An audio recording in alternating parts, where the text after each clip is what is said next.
UDF booth level നേതാക്കളെയും അനുയായികളെയും അഭിസംബോധന ചെയ്ത് പ്രിയങ്ക ഗാന്ധി വയനാട്ടിലെ പ്രശ്നമായ വന്യമൃഗ ആക്രമണം തടയാൻ വേണ്ട സംവിധാനങ്ങൾ ഒരുക്കുമെന്ന് പറയുകയാണ്.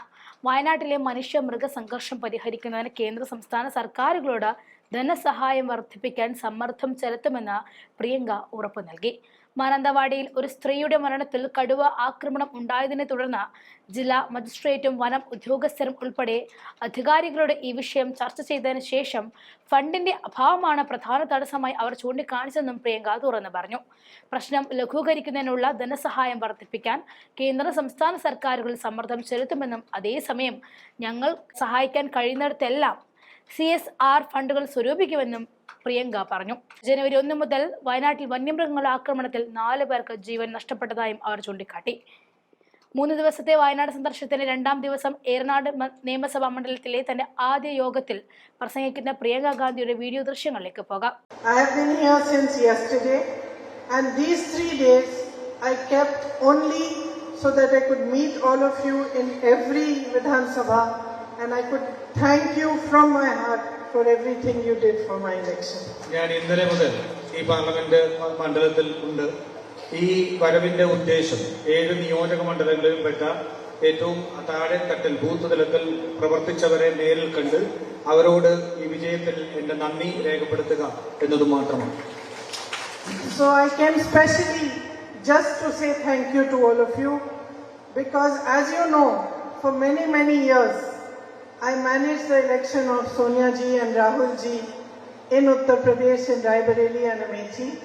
ഞാൻ വന്നിരിക്കുന്ന പറഞ്ഞ പോലെ ഞാൻ നിങ്ങളോട് നന്ദി പറയാൻ വേണ്ടി മാത്രമാണ് വന്നത്. ഞാൻ കഴിഞ്ഞ ഏകദേശം 35 വർഷമായി റായ്ബറേലിയിലും അമേഠിയിലും രാഹുൽജിയുടെയും സോണിയാഗാന്ധിയുടെയും തിരഞ്ഞെടുപ്പുകൾ ഏകോപിപ്പിക്കുന്ന ചുമതലയുണ്ടായിരുന്നു. And when I first went to Amethi to fight the election for my mother, I would like to tell you that there was no organization on the ground. For many years, my father had passed away some years ago. For many years, the Congress organization on the ground in Amethi had become very weak and scattered. ഞാൻ ആദ്യമായി അമ്മയ്ക്ക് വേണ്ടിയിട്ട് അമേഠിയിൽ തിരഞ്ഞെടുപ്പ് മത്സരത്തിന് സമയത്ത് പ്രചാരണത്തിന് വേണ്ടി ഇറങ്ങുമ്പോൾ അമേഠിയിൽ യാതൊരു വിധത്തിലുള്ള സംഘടനാ സംവിധാനവും ഉണ്ടായിരുന്നില്ല. എന്റെ പിതാവ് രാജീവ് ഗാന്ധി മരണപ്പെട്ടതിന് ശേഷം കുറെ നാൾ ആ മണ്ഡലത്തിൽ സംഘടന വളരെ ദുർബലമായി ഉണ്ടായിരുന്ന പ്രവർത്തകർ മുഴുവൻ ചിതറിപ്പോകുന്ന ഒരു സാഹചര്യമായിരുന്നു ഉണ്ടായിരുന്നത്. So in 1999, when my mother fought her first election and sent me there, I used to campaign in the daytime and in the evening till 3-4 in the morning, I used to have meetings with the workers who were left in our blocks. And slowly at night we used to sit down, make the block committee, choose the block president, and like that we used to manage the campaign. അതുകൊണ്ട് 1999 സോണിയാഗാന്ധി ആദ്യമായി അമേഠിയിൽ മത്സരിക്കുമ്പോൾ എന്നെ അവിടെ പ്രവർത്തനത്തിന് വേണ്ടി അയച്ചു. അവിടെ എനിക്ക് പകൽ സമയം പ്രചരണവും രാത്രി സമയം പുലർച്ചെ ഏകദേശം 3-4 മണി വരെ ബ്ലോക്ക് പ്രസിഡന്റുമാരെല്ലാമായി ഇരുന്നു കൊണ്ട് അവിടുത്തെ സംഘടനയ്ക്ക് രൂപം കൊടുക്കുകയും ചെയ്യേണ്ട പ്രവർത്തനമായിരുന്നു എനിക്ക് ചെയ്യേണ്ടത്. അവിടുത്തെ ഏറ്റവും താഴെത്തട്ടിലുള്ള ബാക്കി അവിടെ ഉണ്ടായിരുന്ന പ്രവർത്തകരെ ഏകോപിപ്പിച്ചു വേണ്ടിയിരുന്നു ആ തെരഞ്ഞെടുപ്പിനെ നേരിടാൻ.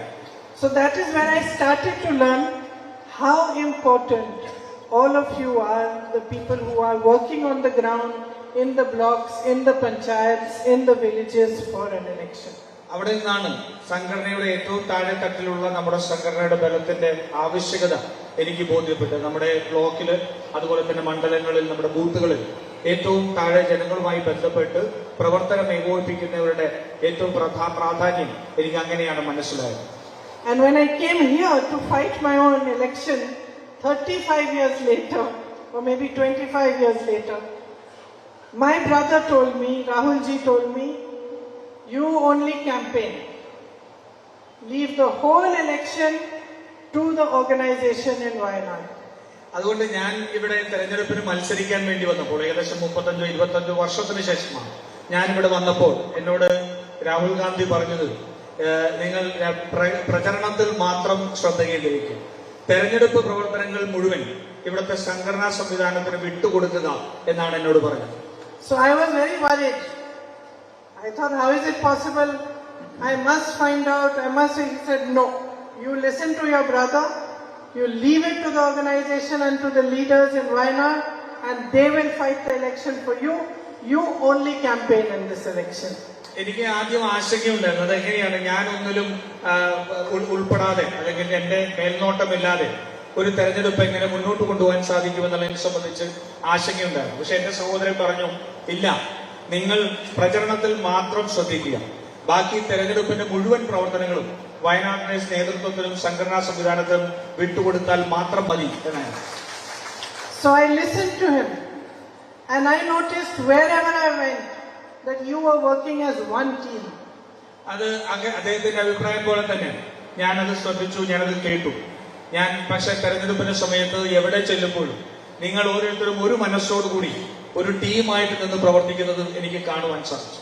That while I was going campaigning, you were going house to house, family to family, talking, distributing pamphlets, spreading the word and fighting for our party and our alliance.